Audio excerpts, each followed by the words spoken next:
અમરેલી લેટરકાંડ મામલે સૌથી મહત્વના સમાચાર સામે આવ્યા છે। દિલીપ સંઘાણીએ મુખ્યમંત્રી ભૂપેન્દ્ર પટેલને લખ્યો છે એક લેટર। હાઈકોર્ટના નિવૃત્ત જજની અધ્યક્ષતામાં તપાસ કરાવવા માટે આ પત્રમાં માંગ કરવામાં આવી છે।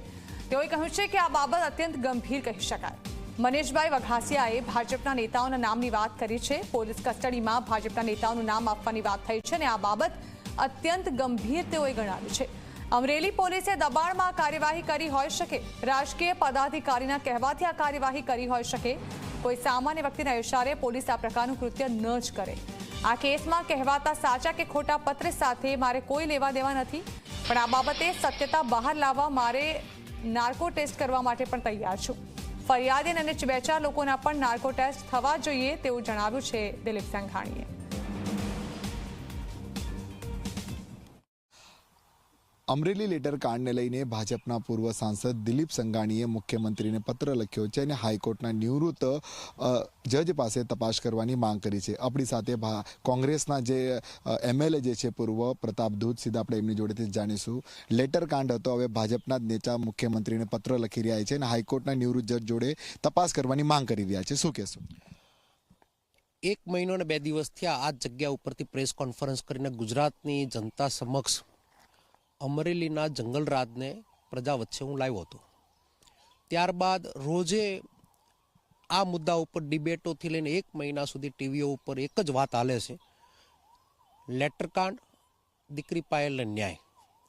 આજે ખૂબ જ દિગ્ગજ નેતા, જિલ્લાના નહીં પણ ગુજરાતને દેશ લેવલના નેતા એવા દિલીપભાઈ જે વાત મૂકી કે મારો નાર્કો ટેસ્ટ થવો જોઈએ, સાથે સાથે આમાં સામેલ જેટલા લોકો છે બધાના નાર્કો ટેસ્ટ એટલા માટે થવા જોઈએ કે અન્ય 3 આરોપીને પોલીસ મારતા એટલું જ કહેતી હતી કે તમે દિલીપભાઈ સંઘાણીનું નામ લઈ લો એટલે તમને છોડી દઈએ। એટલે સીધો સવાલ એટલા માટે ઊભો થાય કે ગૃહ ખાતું પણ ચાર્ટર્ડ પ્લાન લઈને અમરેલીમાં આવ્યું, કોના કહેવાથી આ બધું હાલી રહ્યું છે એ પ્રજા વચ્ચે વાત આવી જોઈએ। દિલીપભાઈની માંગ છે અને એમાં અમે સમર્થન આપીએ છીએ અને અમારું સંપૂર્ણ એમની સાથે લાગણી જોડાયેલી છે। આ નારી સ્વાભિમાન મંચ મારફત ગુજરાતની મહિલા નારી દીકરી ઉપર કરેલો અન્યાય અને અત્યાચાર, ડુપ્લિકેટ ફરિયાદ બિહાર અને યુપીને પણ શરમાવે એવું પોલીસનું વર્તન, જંગલરાજ। અમે પ્રથમ દિવસથી કહીશ કે આ કોઈ રાજકીય મંચ નથી બનાવવો, બધા જ પાર્ટીના લોકો સાથે મળી અને દીકરીને ન્યાય અપાવી। ન્યાય માટે 1 મહિનાથી હું જ્યાં ઊભો છું અહીંયાથી લઈને દિલ્હીના દરબાર સુધી ભાજપનું શાસન છે। ન્યાય કરવામાં કેમ અસકાય છે? મુખ્યમંત્રી કોનાથી દબાયેલા છે? ત્યારે સીધો સવાલ મુખ્યમંત્રીને આજે દિલીપભાઈ કર્યો છે।